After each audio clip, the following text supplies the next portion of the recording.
here's Ed Bernstein.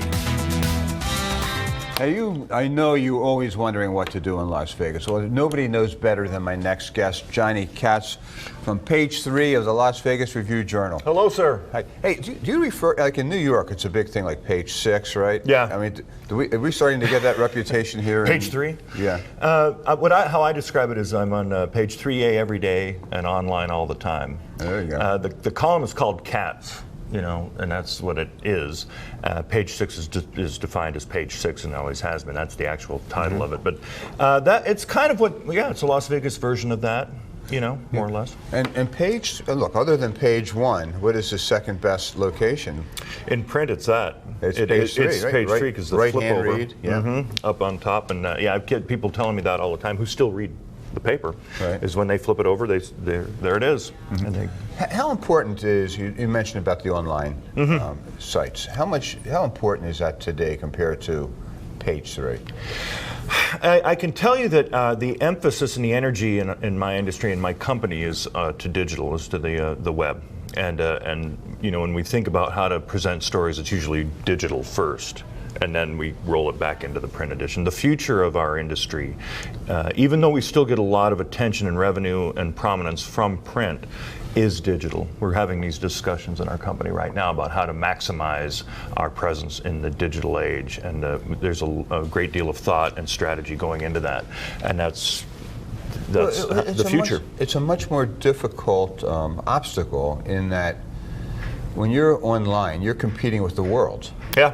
When you're in the Las Vegas Review-Journal, you really don't have any competition. I mean, you're maybe the Sun or City Life or something little like that. But it's because it's a local audience. Mm-hmm.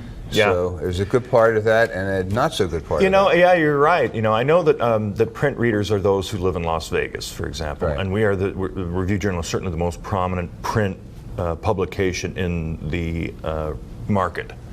And but having said that, we need to parlay that lineage and that position online.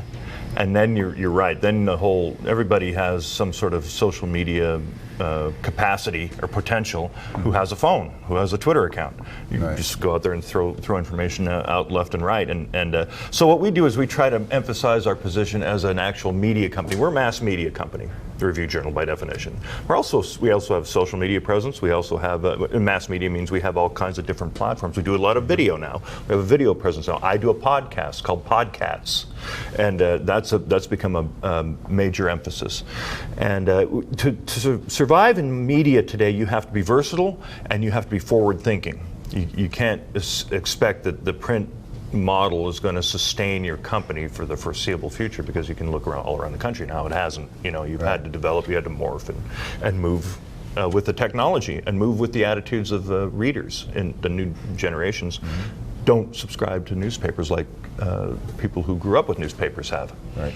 Well, when you're dealing with information, one thing is for you to put it out, but you also have to receive it. Yes. Right? So you have, I suspect, you go every potential website, every potential podcast, every potential Twitter, Instagram, Facebook, TV, as well as newspapers. Yeah. But where do you start in the morning?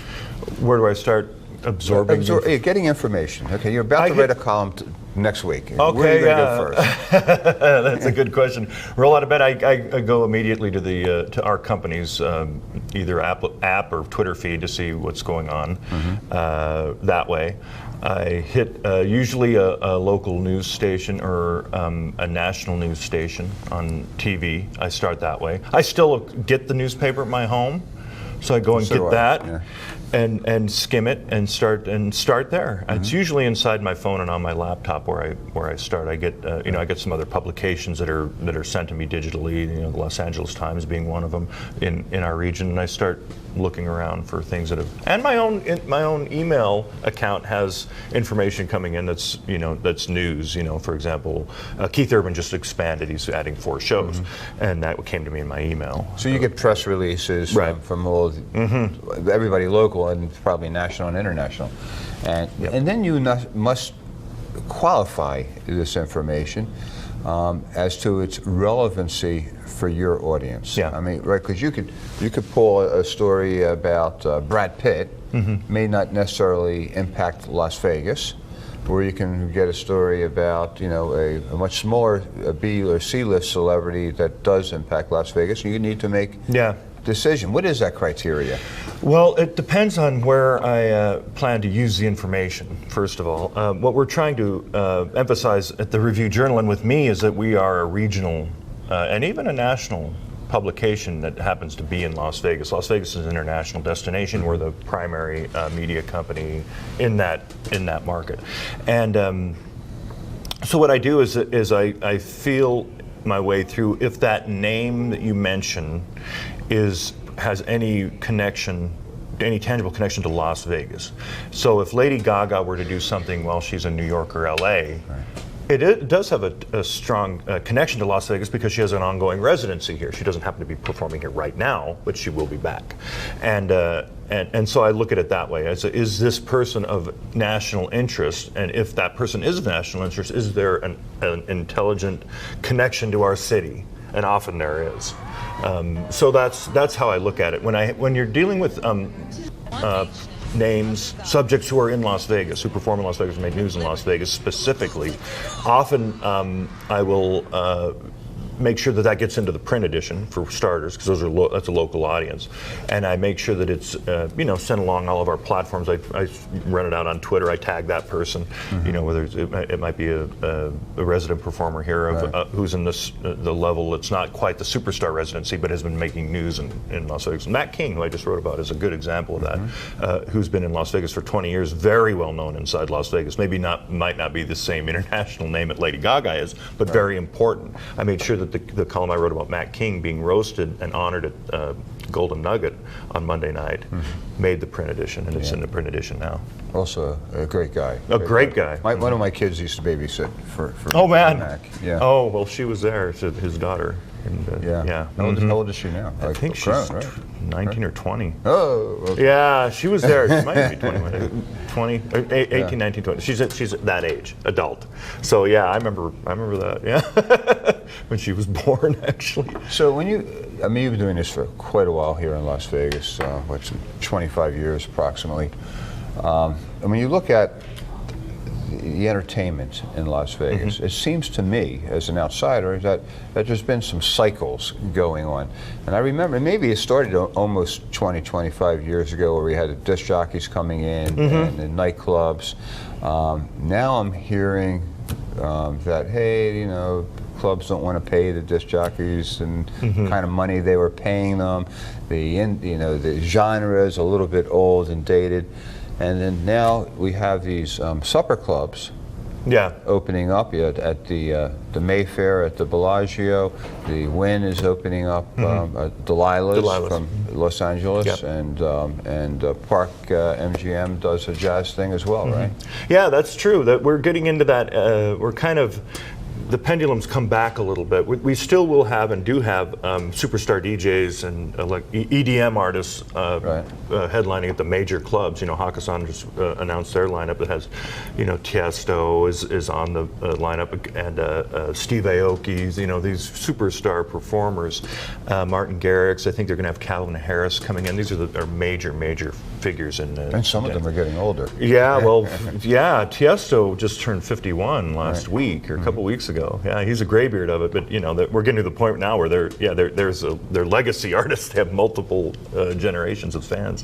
And I've been to the clubs. I was at 3 straight shows during CES, covering I saw Drake over at XS at Wynn Las Vegas, and I saw Tiesto over at Hakkasan, and to get to really get a feel for what these places were like. I think we're always going to have that in Las Vegas. There's too much investment, too much architecture not to.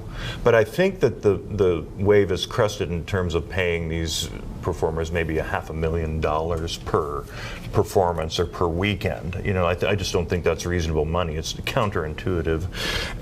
And so what has happened is, in the face of that, resort companies have looked at other ways to to scale down the entertainment experience, Mayfair is a classic and really an excellent example, is, in my view, where they've taken the old Fontana Room and Hyde nightclub space that overlooks the water and created a throwback supper club with live entertainment, great food, great sightlines, great vibe.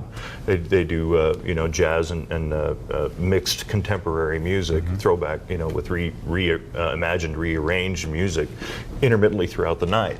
And that's the kind of thing that resort companies are looking at, where you don't have to fill a club with 6,000 people over a night, but you can have a great Las Vegas experience. And the place, there are many. Rose Rabbit Live was one that was at the forefront of this over at the Cosmopolitan Nomad restaurant, with the shows that the Brian Newman show after Lady Gaga that they do there are classic examples of vintage Las Vegas, but in a more refined and more consistent setting. And also, they're reaching a different demographic. Yeah. I mean, look, I'm getting older. It's a lot harder to go into to a nightclub with music blasting and everybody there about a third my age. Yeah. Right. So if I want to go out with my wife, after dinner, where to go? Yeah. At least or now, with or during dinner, for dinner. That's the thing with Mayfair. Which is almost like a 360. When I first came to this town in the 70s, everything was a dinner show. Yeah. Yeah, that's what people want to do that. And I think it's in the research, in market research, or in anecdotal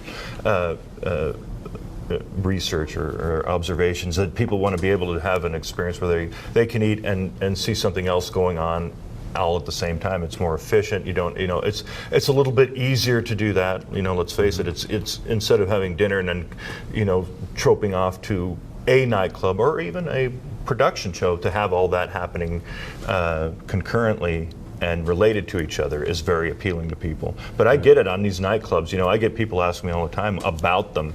And I remember what the line that Chris Rock said, you never want to be the oldest guy in the club, And I feel good because Tiesto is funny, because I've talked to him about this. I go, I like you, Tiesto, because we're in the same age bracket. And I said, as long as you're still doing it, I'll be showing up. And he goes, oh, you're 29 too?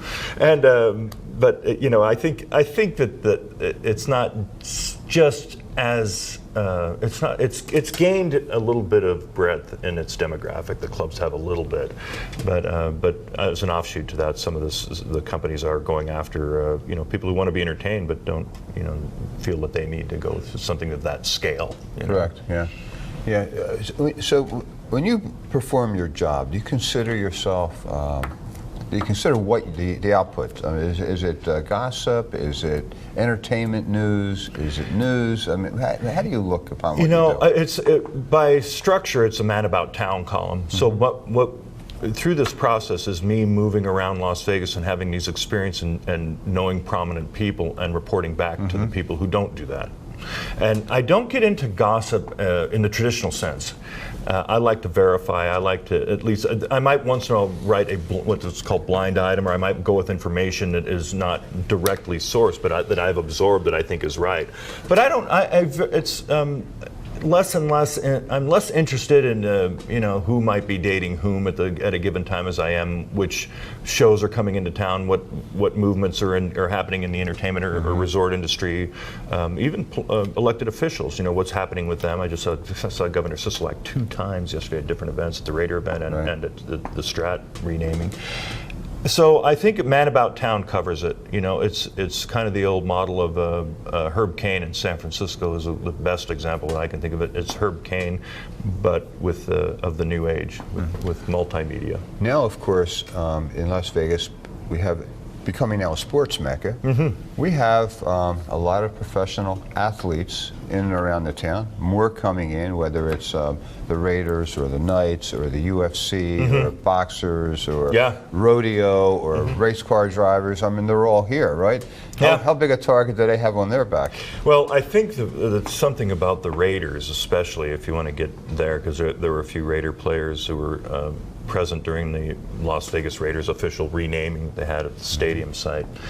And I was observing Derek Carr, the quarterback, and the quarterback on an NFL team is your point man, Right. Like, how is his life going to be different? You know, how are these guys going to be, you know, and Carr is an interesting example because he's a family man, and families can live very happily here in Las Vegas. Most of the Golden Knights players have families. But I had a club host tell me when they announced that the Raiders were coming here, he goes, these guys are, we're going to wait for the tide to come in because they're young, most of them. There are a lot of them. They have a lot of money, and they don't necessarily spend it wisely. Because that's my bread and butter right there. So we'll see. I would imagine they would have some kind of at least informal counseling about how to deal with our city. But I think that that's sort of overblown, that whole Las Vegas connection. I think if you have your head on straight, you can live here and be a professional athlete and not get tied up in all that. I think it's more relevant for teams that are visiting here, the opposing teams, when they hit town. You know how it is when we have visitors. You know, that's what happened to this team's coming in the first year of the first year of the Golden season. Knights. Yeah, they had a Vegas flu. Terrific, a terrific home record. Everybody, the opposing team was up too late. Too late at night, losing their money. Right? Yeah, it's like the Rangers look a little lethargic tonight. It's Vegas for the first time. Wow. Yeah. And you know, that is an issue because the casinos benefit tremendously from the sports that are coming into town, as well as the fans coming in to view those sports, right? Well, yeah, we're going to have we're going to have not only with brand affiliation with the NFL and have an actual team here in Las Vegas, but you're going to have several thousand people 8 weeks a year coming into Las Vegas that we didn't have before, and that will, you know, invariably improve our tourism industry. And I think when I'm out there at Allegiant Stadium, like I was this week, and I see that stadium, and I see the Raider logo, and I see the NFL brand overlooking the Strip, it's a very, very compelling image. Believe me, it's a very, you know how it's pretty mind-blowing, and I think that people in Las Vegas will find that it was worth the effort. I really do. Yeah. So if there is a Raider player that starts gambling a lot or losing a lot of money at a casino, does that become noteworthy for a story? Yeah, if it gets to the point where he's not paying markers, or if his behavior is such that he's getting banned from casinos. Right. The way I look at it is it a formal problem? Is it somebody who has actually led to action on behalf of the casino in some way, action on behalf of the team in some way? You know, we can't have our star running back out until 2 a.m. We're going to suspend him. You know, those are the kinds of things. If it reaches that level, then I really get involved. And that's what we keep an eye on. We've also become accustomed here in Las Vegas to a lot of national political figures being here. Yeah. You know, Nevada being one of the early caucus primary states, and we have every Democratic presidential candidate coming through. Last election, we had all the Republicans as well. So is that newsworthy for you? Yeah, it is. I think it's interesting when they come into town.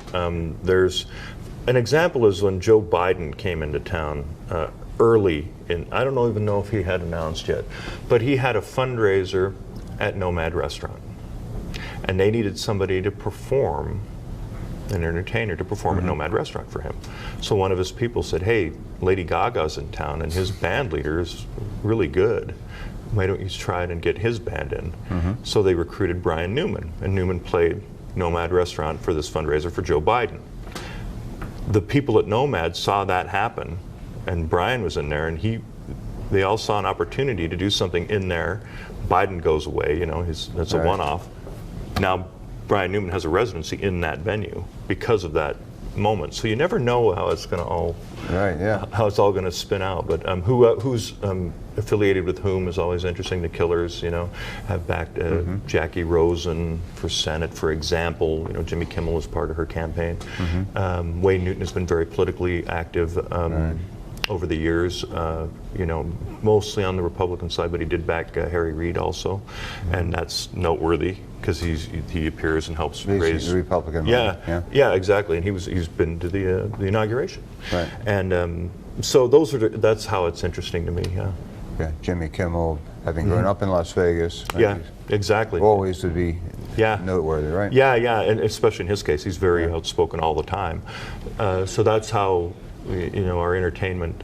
We stage so many events that any time a political elected official is here campaigning on a national level, it's of interest. Yeah, and the other important aspect of Las Vegas, we have all these conventions coming in, right? So we just had the CES show, right? We had some very prominent technology people come in and speak. Yes. Right. Right. That was fair game. Yeah. Of course. Yeah. We had what my responsibility during CES was to get to these places reserve nightclubs. Is it hard for you to get into these nightclubs? No. Everybody recognizes you, or you have to make a call? No, it's not like that. No, Yeah. I think the people who operate the clubs know me and know that I'm going to be in there. But I can usually make arrangements to be in there. The Drake show at Excess, for example, he's a very, very big international entertainer. You really have to make sure that they know, that you're coming in, and I need to be able to what they call, jump the line or hop the line and go in and be in a position to do my job. So would you call the venue to make those arrangements, or do you call the entertainers management? Usually I start with the venue, with the people who win Las Vegas, because I know them. I've known them for years, and if they have to go through whatever circuitry they do. But we, in that case, I went in with Kevin Cannon, our photographer, and off his phone, and we recorded all of it on our iPhones. And but that's, as far as CES was concerned, I did the virtual reality game, that was Baby Hands, it's called, and did that inside the nightclub. So it was where technology and high-tech entertainment meet. And but yeah, I usually, in my job, I'm afforded. I'm lucky in a lot of ways because I'm afforded special treatment to get into position to do my job. Well, but it's always to do my job. Right. Well, you have to be able to get in to do your job. Yeah. Well, when's the last time you waited in line? Anywhere. Well, let me get a good answer on this. I waited in line. The buffet at the South Point. One thing I don't do is wait to eat. Oh God, do I not like the buffets. I would probably say at Penn and Friends over at the Rio, only because I just happened to wait, just with the I didn't need to be at the front of the line. I was just in line just coincidentally. But I don't normally have to wait in line. Right. Yeah. I'm lucky. Then you Fortunate, Is there a trick in not for you, but for the rest of the world, of getting backstage? Pay for it. But now you can do that, and that's kind of segueing into the residencies here in Las Vegas. We have, people who we can. Well, what is a residency exactly? Residency is a specific number of a specific relationship with a venue or property over multiple dates, over multiple months, or multiple extended engagements, okay? Right. So like in the case of like Carlos Santana, who I just saw, you might have 6 shows or 8 shows, and that's his run, that's his extended run, then he leaves and he comes back. And then there's another one, that's a residency in our book. But I did a whole series of articles and a big story about residencies in the summer. And I asked everybody that very question. And it did stump the very people from Live Nation, AEG Live, from the resorts, from Caesars Entertainment, MGM Resorts International, to define what a residency is. It's usually multiple dates in a specific relationship with a hotel. It's not like it used to be. It's not doing 44 weeks a year like they used to, like something like Wayne used to do. It's now, and it's usually up to the artist and the booker / venue to come up with that term, right? Like, I'll use this example. Ricky Martin, when he came in, I think they announced a short series of shows, like maybe 6 shows at first with an opportunity to extend, and he did extend. He came out and was talking all about his residency. Bruno Mars plays Park Theater, same theater, has another set of shows coming up in March. He just says he refers to it as an extended engagement. He doesn't say residency because in his case, he wants to make sure people know that they can see him elsewhere in arenas or other performances. It's not exclusive to only Las Vegas. So that's kind of a roundabout way to say it's really in the hands of the artist and the resorts to first define it. I give it I nod to it now. I used to resist calling it a residency, but if you have a series of shows at a specific place in a relationship with that venue and that company, then we'll call it a residency. Yeah, but I would think that it would also require that performance to be exclusive to that hotel in Las Vegas. Right, or that hotel company with MGM Resorts. They have Right, their interest in New Harbor in Massachusetts. So or when DC. I have some company in town from out of the country. My wife and I were talking, okay, we're going to take them to a show. Okay. One show. One show. One Las Vegas show. What would be your recommendation? One show in Las Vegas. Yeah. Can they handle raunchy humor? They don't, well, listen. I would give them that test first, because I would send them to Absinthe. Okay, absence for raunchy humor. And that's But if they can't handle raunchy humor, MJ1 is a really great show on all levels. And is that your favorite surf show? It's probably my favorite. Like, pin me to the wall because of how much is in it. It's a great dance show. The music sounds great. It's performed great. The human beings in it are terrific. I like Love because I'm a Beatles fan. Yeah, me too. So I'd probably go to Love before MJ1. But to recommend a show, that is a pretty terrific show. There's a lot. I usually break it down into which Cirque show to go to, Right. which comedian. I think Carrot Top is as funny as anybody out there. If you can get to Brad Garrett when he's at his club. Right. Terrifically funny. They can go on and on. It's tough to list them all, but I would say one shot for a Las Vegas experience. If you can hang in there with gazillionaires humor, Absinthe is your call. Well, just for the record, we ended up Saturday night at the Love Show. At Love? We're going to Love on Saturday. Can't go wrong with the Beatles. I totally agree. It's somebody. You know what you're getting, and it's good every time. If you don't get the Beatles, I don't get you. That's the line right there. Well, thank you very much, John. It's Johnny Katz, page 3, Las Vegas Review Journal. And what's your podcast, by the way? Podcats. It's also on my, it's called Podcats. P-O-D-K-A-T-S. Yeah. Podcats. Yeah, and we're going with Johnny DiDomenico, the Trump impressionist, is on now, and John Jossel, the GM for Plaza, is being interviewed this week. Okay. Thank you. We'll see you next week.